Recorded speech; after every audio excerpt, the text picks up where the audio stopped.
let's go into the content today. Let's go into the content today. So when we sent out the invitation to this webinar last week and talked about the fact that annuity minimum interest rates may be forced up to 3% very soon, it was very interesting watching the registrations for this webinar, because I think at first a lot of folks were thinking, I haven't thought about annuity minimum interest rates for a long, long time.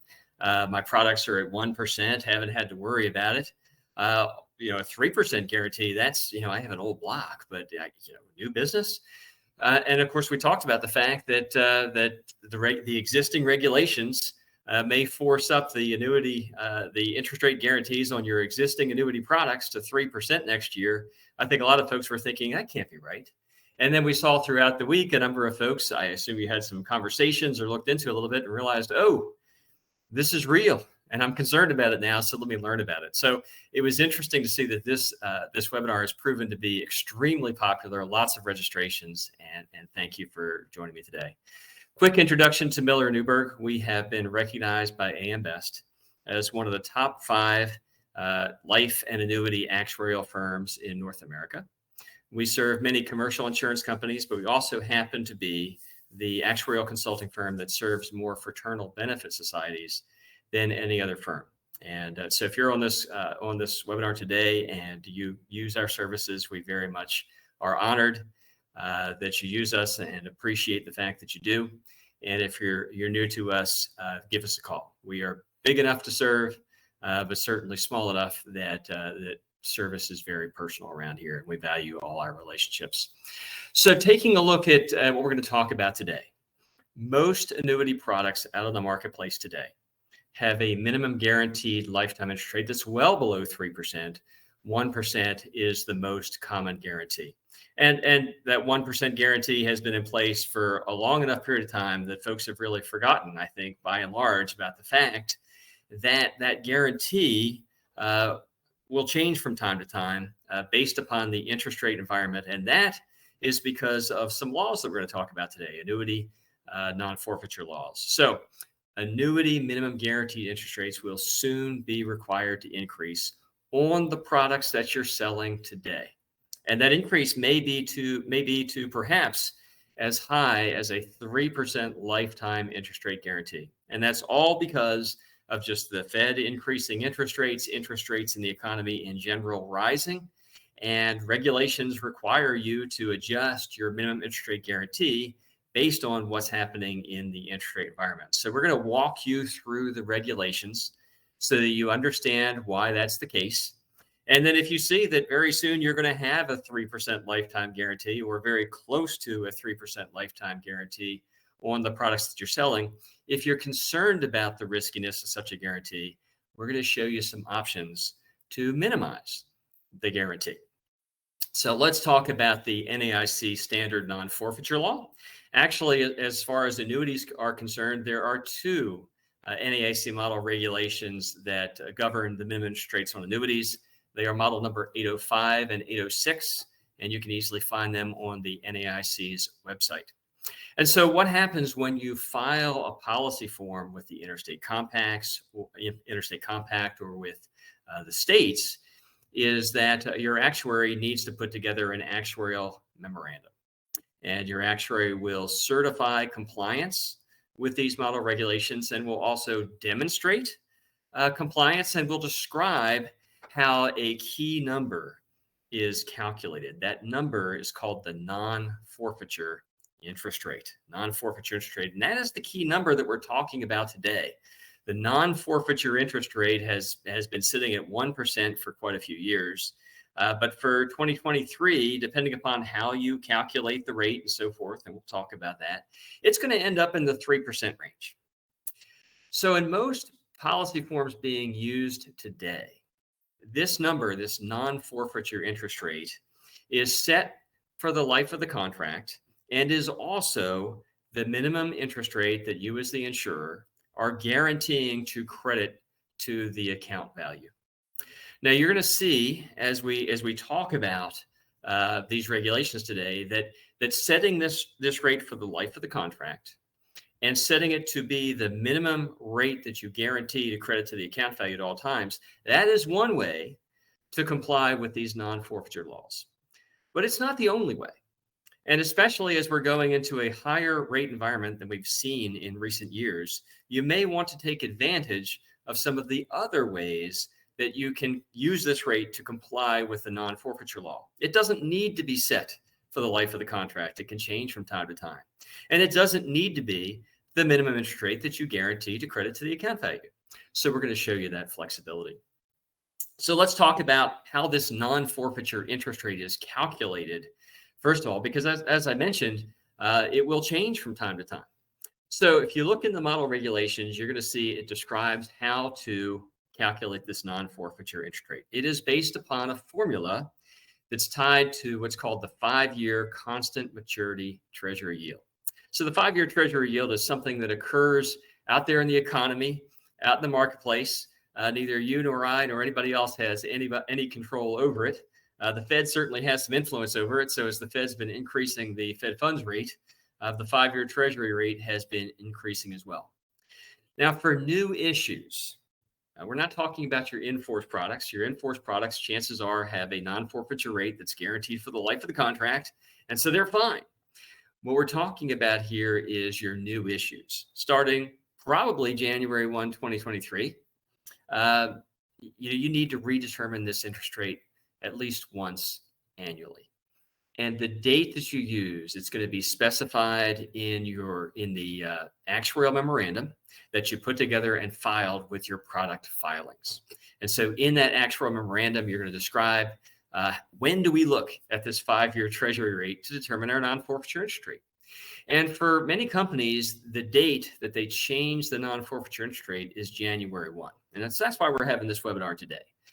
Because for many companies, you're going to be looking at this rate and making a change very shortly. So the formula, how you use this 5-year treasury rate, is you take a look at the 5-year constant maturity treasury yield that's reported by the Federal Reserve as of a single date, or perhaps an average over a period of dates. And these dates can be no longer than 15 months prior to the contract issue date. And so what many companies do is they'll say, all right, we're going to make this change on January 1, and we're going to make it based upon maybe what the 5-year treasury was on October 1. Or maybe we're going to average the yield over the month of October, or average the yield over months of October or November.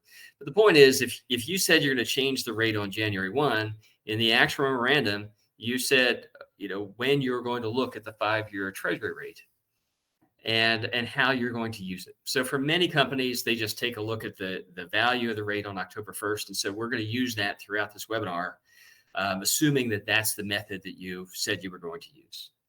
And what you do is you take that 5-year constant maturity treasury rate, you round it to the nearest 0.05%, and then you subtract 1.25%. So right now, the 5-year constant maturity treasury is right around 4.25. So if you subtract off 1.25, that puts you basically at 3%. And that's why I'm saying that your interest rate guarantees are going to be kicked up to 3% on your new issues very shortly. So once you take this 5-year treasury yield and you subtract off 1.25%, then first of all, the guarantee can be pushed no higher than 3%. So it doesn't get worse than that. So the law says that the result of this formula can't be higher than 3%. There's also a minimum. For many states, it can't go lower than 1%. About half the states will allow you to go as low as 15 basis points. But because of this minimum floor, that's why most companies on most of their products currently have a 1% non-forfeiture rate being used in all their existing products. But because of this formula, that 1% is about to be kicked up to 3% for new issues. So on each policy form, your company will supply to the compact or to the states the specifics of your calculation method. And that will be found in the actuarial memorandum. So the reason that everybody's pretty much forgotten about the fact that annuity non-forfeiture rates can change and can be forced up by the economic environment and by the regulation is because the 5-year treasury yield has been steadily going downward for years. Here you see the trend of the 5-year constant maturity treasury yield. from January of 2000 going into the beginning of 2022. And you can see it's pretty much a steady progression downwards. And as a result, we've been looking at minimum guarantees of right around 1% for more than the last decade. But as we all know, the Fed has been increasing interest rates. That's also caused the 5-year Treasury rate to yield. And in fact, it has gone up a lot over the course of the last year. If you take a look at October of last year, this rate was at about 1%. Now it's up at about 4.25%. And due to the formula we just talked about, that's going to force your interest rate guarantee up to the 3% range on your new issues very shortly. So we have a new reality. Let's take a look at what the history of this has been back through 2008. Now we're going to take an example here. We're going to say, suppose that your company specified in your actual memorandum that you're going to redetermine the non-forfeiture interest rate on January 1 of each calendar year. You're going to take a look at the 5-year Treasury yield on October 1st. You're going to subtract 125 basis points, and you're going to stick within that corridor, no lower than 1%, no higher than 3%. Well, the last time that your non-forfeiture interest rate would have been 3% would have been for issues that you did in 2008. 2009, under this formula, your non-forfeiture rate would have dropped to 1.6. And then really since 2010, other than one little blip in 2019, you would have been looking at a 1% non-forfeiture interest rate since 2010. And so therefore, lots of folks have just kind of forgotten about the fact that this can be required to change. But because of how much interest rates have increased on October 1st, the 5-year Treasury yield was about 4.05. Subtract 125 from that, you're up to a 2.8% guarantee. So if this is what you filed your actual memorandum, next year your non-forfeiture interest rate, which in many products is the guaranteed minimum interest rate that you'll credit to the account value, will be forced up to 2.8.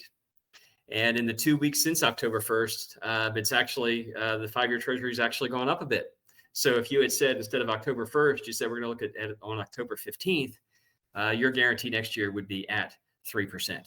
So bottom line is this calculation, no matter how you're doing it, is either at or really close to 3% for next year after having been at 1% for well more than a decade. So today we talked in this webinar, we're going to talk about what you must do and what you can do.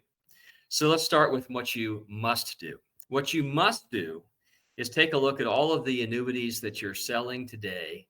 And for each of those annuity policy forms, go back and find the actuarial memorandum. And in that actuarial memorandum, you will have described when the non-forfeiture interest rate is to be determined. Again, January 1 is the most common date, but your company could have specified something different. So you need to look in the actuarial memorandum. And then you also need to look in that memorandum to see how it described that the non-forfeiture interest rate would be calculated. It may use that 5-year Treasury yield as of a certain date, or it may average the 5-year Treasury yield over a specified period of dates. Both of those approaches are very common. But that memorandum will describe when you need to look at the rate, how you calculate it. So go ahead and calculate that mandated change to your minimum guaranteed interest rate, and then implement it. Implement it on your admin system. Implement it in your marketing materials. Announce it to your field force. That's what you must do, and there's no getting around that. That's required by the regulation. That's what you must do. Now let's talk about what if you're concerned about the riskiness of such a guarantee. And I assume that you're on this webinar because you're concerned about the riskiness of such a guarantee. Perhaps you have a block of annuities out there with a 3% lifetime guarantee, and you recognize I don't want to create a whole new block of annuities with a 3% lifetime guarantee if I can help it. Is there something I can do to make this guarantee weaker so it's not as risky for me as an insurance company? And the good news is, yes, there is a way to make this guarantee weaker. So if you're concerned about the riskiness of the guarantee, let's recap something we mentioned earlier, and now we're going to explore it in detail. Remember, we talked about the fact that in most policy forms being used today, this non-forfeiture interest rate, this number, this interest rate that the non-forfeiture laws require you to calculate, for most companies, most products, that non-forfeiture interest rate is set for the life of the contract. And it also happens to be the minimum rate that the insurer guarantees to credit to the account value. So that's one way to comply with the non-forfeiture law. And because interest rates have been so low for so long, that's what a lot of companies have done. But that's not the only way to comply with the non-forfeiture law. There are three alternatives that are available to you, which will allow you to minimize the interest rate guarantee. And that means a less risky proposition for your company. Now, each of these three alternatives that we're going to talk through does involve filing a new policy form with the states or with the compact. But you can file a form that's very similar to your existing form, just with the little tweaks that we're talking about today. And that will enable you to roll out a product that looks and feels a whole lot like the products you're selling today, but with a less risky guarantee. So let's talk through each of those three alternatives for you. The alternatives are, first, instead of locking in that non-forfeiture interest rate for the life of the contract, you can provide for the non-forfeiture interest rate to be redetermined periodically. What you'd be doing is you'd be taking a look at the then current interest rate environment in the future and changing that non-forfeiture interest rate to perhaps something lower in the future, knowing it could never go higher than 3%. Second thing you can do under the regulations is you can separate the non-forfeiture interest rate from your account value. The non-forfeiture interest rate does not need to be the minimum interest rate that you guarantee a credit to the account value at all times. We're going to show you how to separate that non-forfeiture interest rate from your account value. And if you think both of these options make sense for your company, you can do both of them to weaken the guarantee to basically the weakest that the law will allow. So we're going to talk through each of these options and show you how it works. So the first one is periodic redetermination. As I mentioned, many contracts lock in that non-forfeiture interest rate for the life of the contract. And, that certainly makes sense when that rate is at 1%. Because if you have the ability as a carrier to have a 1% guaranteed lifetime interest rate guarantee, and you can lock that in for the life of the contract, that's about as non-risky as you can get, right? But now, when you have interest rates that are going to force your guarantee to either 3% or very near 3%, you may want to take advantage of a provision of the model regulation number 805 that says this. You have the ability to say, all right, that initial non-forfeiture interest rate is going to apply for an initial period, 1 year, 5 years, whatever you want it to be, okay? And then you can say it will be redetermined in additional periods. Now, you need to supply the method as part of your contract language and as part of your actuarial memorandum. You can't just say, hey, we're just going to redetermine the rate whenever we feel like it. There has to be a specific method here that you've committed to in your filing and in your actuarial memorandum. But what you're going to do is you're going to say, all right, we're going to specify the redetermination dates, the basis, the period, all that'll be stated in the contract, okay? And so the basis will be, either a single date each year, for example, or a single date each quarter or whatever, that we're going to take a look at the 5-year treasury rate. And then we're going to use that to redetermine the non-forfeiture interest rate. And what that can allow, that basically causes the non-forfeiture interest rate to float over the course of the life of the contract. Now, again, what you've been selling over the past decade or so, where you've been able to lock in a 1% non-forfeiture interest rate, it makes perfect sense to lock that in. But if you're in a situation like you're about to go into, where your non-forfeiture interest rate is going to be 3% or very close to it, you may want to have a floating non-forfeiture rate. So from time to time, and perhaps even for long periods of time, the non-forfeiture interest rate could be something less than 3%. So perhaps you lock in that 3% non-forfeiture interest rate for the first contract year, and then you say, every year thereafter, we're going to redetermine the rate based on the then current 5-year treasury rate. Okay, so this is the advantage. If over time, if interest rates end up going down, this can significantly weaken the interest rate guarantee, which makes the product much safer for you to offer as a carrier. All right, so that's one possibility. Redetermination certainly, as I mentioned, doesn't make sense when the non-forfeiture rate can be locked in at 1% for the life of the contract. But if the non-forfeiture interest rate is at or near 3% at contract inception, which is what you're shortly going to have, redetermination absolutely lessens your risk. All right, let's take a look at another alternative that's available to you.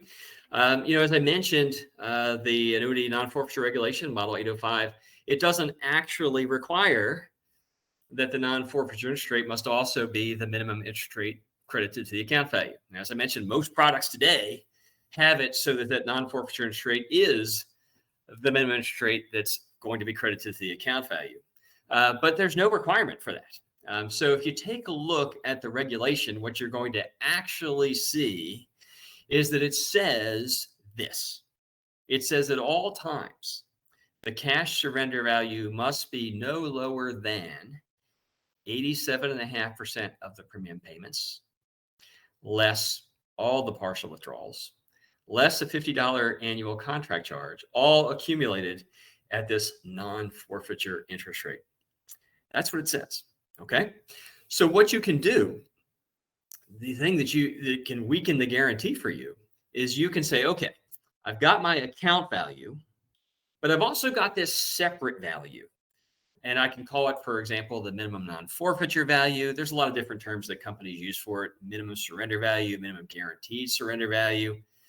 I'm just going to call it minimum non-forfeiture value. Okay. You're going to define this value, and you're going to define it completely separately from the account value. Okay. And so, for example, if next year your non-forfeiture interest rate is 3%, and you've locked that in for the life of the contract, then what you're going to do is you're going to define this minimum non-forfeiture value. And you're going to say that this minimum non-forfeiture value is a separate value from the account value. I'm going to keep track of it in the admin system. It starts at 87.5% of the premium payment. It grows at 3% interest. It has a $50 annual contract charge subtracted from it. Separately, you're going to have whatever interest rate you credit to the account value, and you're not going to guarantee 3%. You'll maybe give yourself the flexibility in future years to take that down to 1%. Okay. And so what that will do is it will make it so from time to time, even though you have this secondary value, this minimum non-forfeiture value that's always growing at 3%, the account value from time to time, you can credit less than 3%. It's just a less risky proposition for you. So, this is a way to weaken the guarantee. So let's give you an example here of how this can end up working out for you. Let's suppose that in your contract, you're going with this lifetime guarantee of the 3% non-forfeiture rate, but you've separated it from your account value.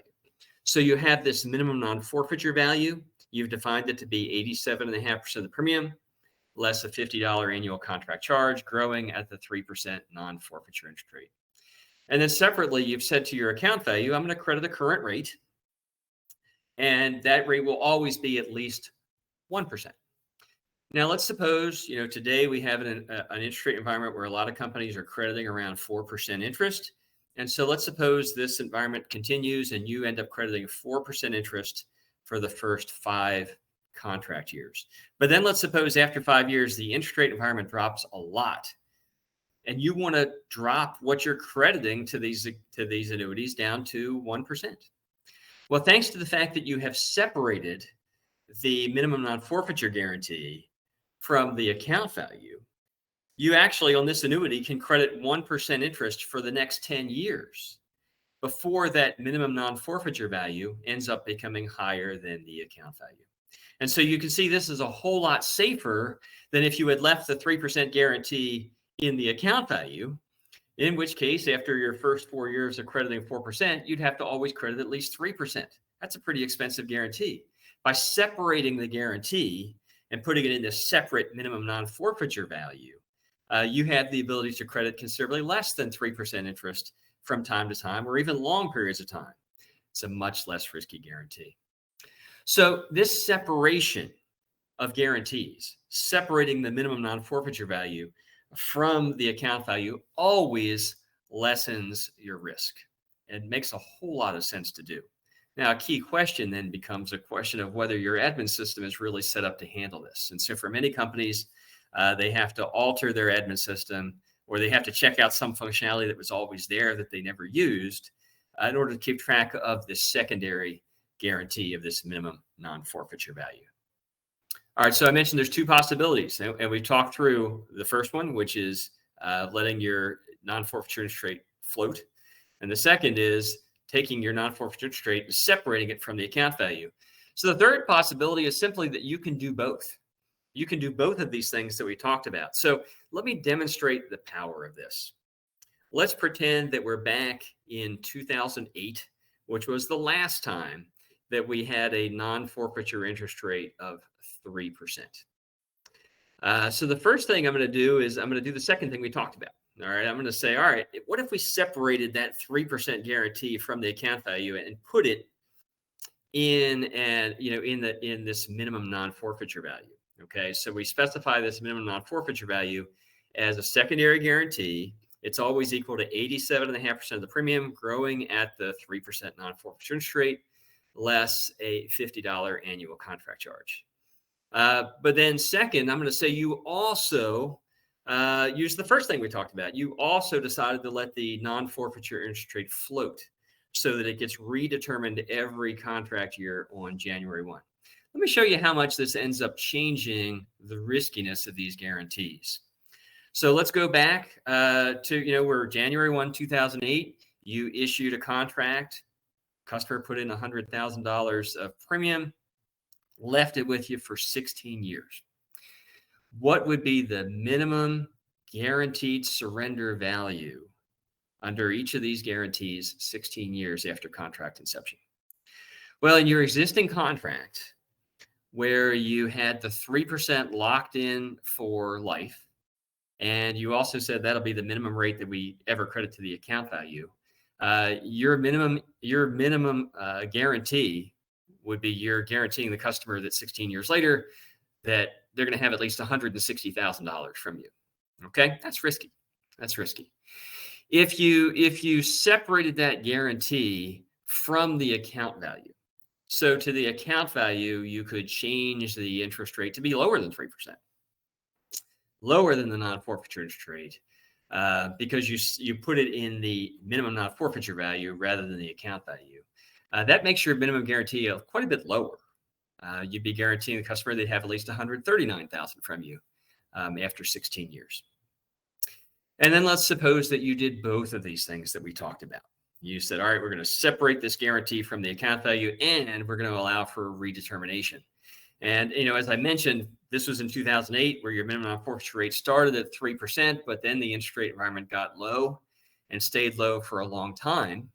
In this case, 16 years later, your minimum guarantee would have been only about $107,000.